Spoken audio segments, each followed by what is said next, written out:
same source, and we all go back to the same source. Exactly. So now we need to start behaving accordingly and transcend all these religious and cultural boundaries and get beyond that and start living for the spirit in the body and not for, the programs that we've, been indoctrinated into. Right on, my friend, right on. And it's I've always admired. Huh? It's just that simple. It's simple, but they can't believe it. It's that simple, James. Yeah. As some of the great teachers said over the centuries, the path is straight, the road is straight, but humans so love the byways. Oh yeah, yeah. I'm trying to think. It was Yukteswar, that was Yogananda's teacher, said that. Yes. That the path is straight, but humans so love the byways. Yeah, unfortunately. That's true. I had 17 ministers. I wrote about it in my book, where they came and to basically exorcise me. And oh, really? Yeah, and the whole area, every minister in the valley showed up here one day, and we had quite a conversation. And, no kidding. Yeah, and they didn't realize. I'd love to have been present for that. it was hilarious. It was pretty fun, but they said, well, you people talk about channeling, and then I said, well, Jesus said there shall come a day when angels will descend upon men and speak through men, and they go, where does it say that? And I had to show them in there, and they go, well, you believe in reincarnation? And I said, well, John, Jesus said John is Elijah who was to come. Elijah was an old prophet who came back as John. It's very simple, and then they go, well, you believe you're gods. And I go, well, Jesus said, ye are gods. The temple is within. And I said, we don't think we're gods over others, but we believe that the divine spark is within each and every one of us, and the Creator is omnipresent within all creation. And then I said, well, maybe you can define omnipresence for me. And that just threw them for a loop. And they went home and they said, we'll be back. We're going to go home and read, and they were there trying to exercise you, huh? Yeah. Yeah, it was quite hilarious. The whole thing was, I made coffee and tea for them, and I said sit down, and they even brought a sheriff out posing as a minister, because of some rumors going around that we were doing drugs and things like that, small town. Oh, my. And so I went to him and I said, hey, we have a total drug-free policy here. There's nobody, we don't do drugs here, and we kind of down on it. But I said, you can go in every nook and cranny, open any door you want, and check the place out. And the guy just looked at me shocked, and that he couldn't handle the fact that I blew his cover already. And I asked him 2 questions, and he couldn't answer them, so I knew exactly who he was already, but tested him. But it was pretty. Yeah. I would love to have seen that. I would love to. I know you would have. But then I said to him, I said, I have a question for you. I said, okay, was Jesus' dad terrestrial? And they go, what do you mean? They go, yeah, it was I said, no, it wasn't Joseph. Mary was pregnant with a child, and Joseph said he's never known her. He didn't lay with her, and he was very upset and wasn't going to marry her. And I said, so this being appeared out of nowhere to him and said, this is my child, or this is God's child, and you'll rear him as your own. And so I said, was that being terrestrial that appeared to Jesus? And he said, and they go, well, no. And I said, so he was extraterrestrial, wasn't he? And it really shook him up. It really shook him. I said, yeah, by all definition of the word, he was extraterrestrial. His father was extraterrestrial. And that really, but I know the whole story. I know the genetic lineage of Mary and where her roots went back to a different star nation, and the bigger picture, and how his soul was too powerful to actually enter a normal human body. They had to actually upgrade the genetics on the body just for, his soul, which came from the plane of bliss, to incarnate. Well, James, as you know, they genetically manipulated the previous two, maybe even 3 generations. Exactly. To prepare that little body for the soul that it was to receive. And his soul was so powerful, he would have burned out the synapses on any standard vehicle, you might say. So God, yes. That entity, that the one that we love and appreciate, came down from the highest level of the cosmos, the top level of the spiritual cosmos. Mm-hmm. And to incarnate into that body, they had to prepare genetically at least 3 generations before it was prepared. Mm-hmm. Yeah, and his mother and his father and his mother's parents, at least 3 generations. Mm-hmm. And that you try to tell people the big picture, and they just look at you cross-eyed, they're not prepared for it, James. No. Most of them are not very literate when it comes to the real history. Oh yeah. And you can't teach it to them. Mm-hmm. I got into a discussion one time with a minister because I said I have lived many lives and I remember many of them. Mm-hmm. And then I went through a whole process of hypnotic past life regression some years ago. And I found out that not only was I there, but I was one of the closest friends. And I walked with him, and I knew him firsthand. And I said, I could tell you some stories about the reality of that individual that would literally blow your mind. Yeah. And then, of course, that they don't even want to talk about it. The idea that you and I and all of us are reincarnated beings. Mm-hmm. Hey, that's where I knew you. Yeah, it's very likely. I found out apparently that when I went through that session, a series of sessions, I found out apparently I was Philip the Greek. Oh, yeah. Uh-huh. And so you were a member of the group, I have no doubt. Yeah. If I ever had a chance to sit down and have a coffee with you and spend some time, I could probably figure out who you were. But you probably know already who you were. Oh, yeah.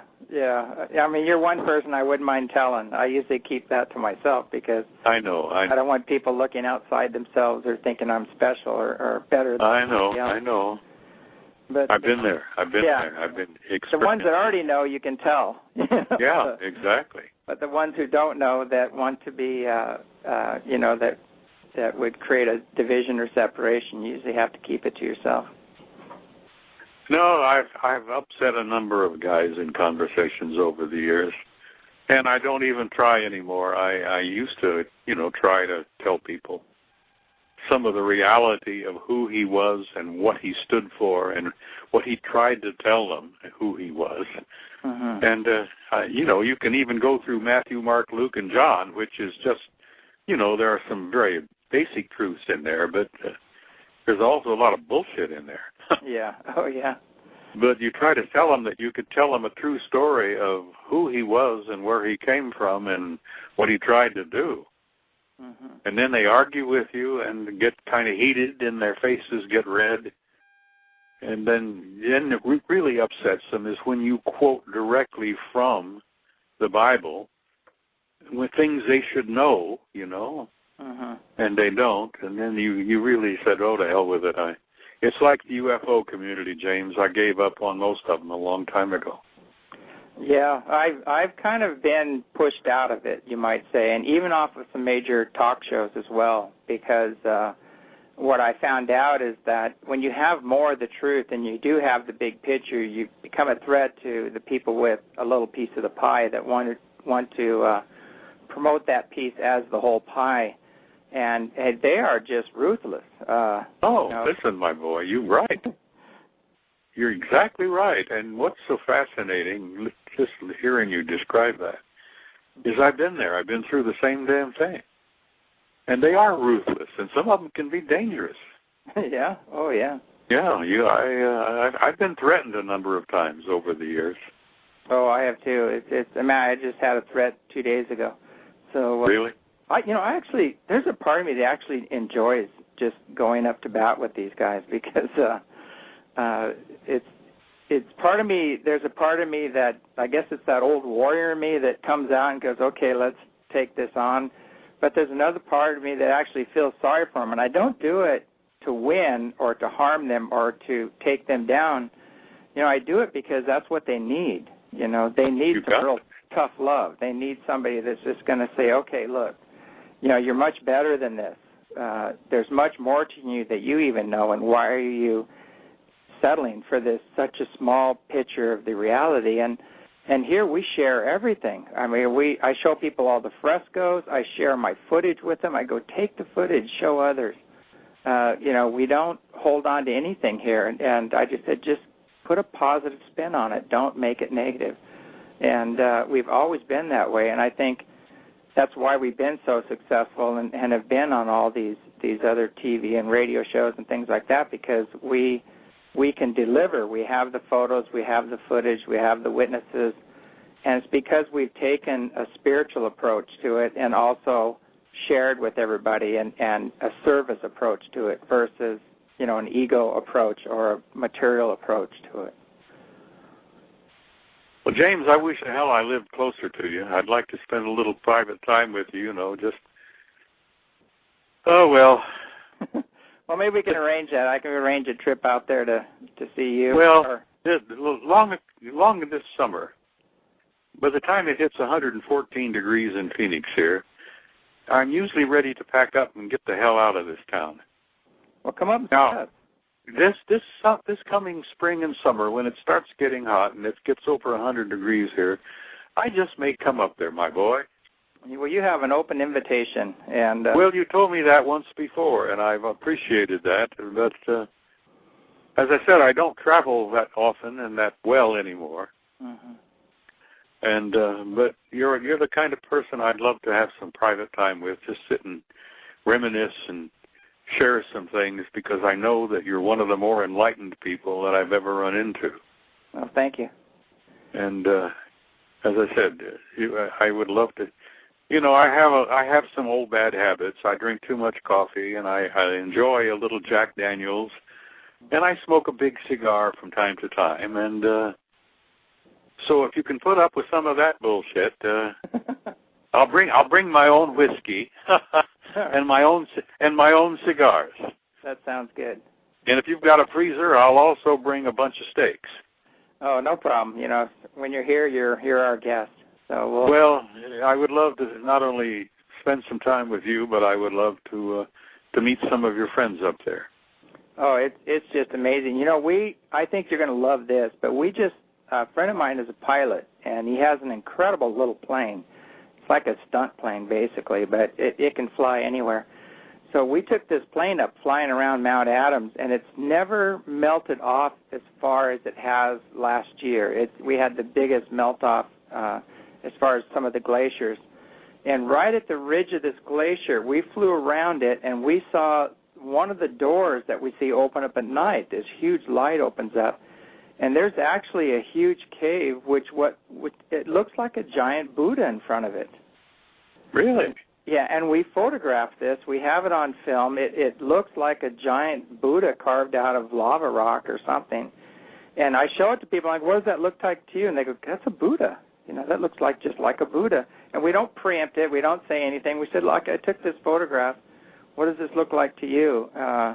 And we can't get up there. We probably won't. It's quite a trek to get up there, and it's on the Native American land, too, but I can probably get permission. But there's definitely a couple places there.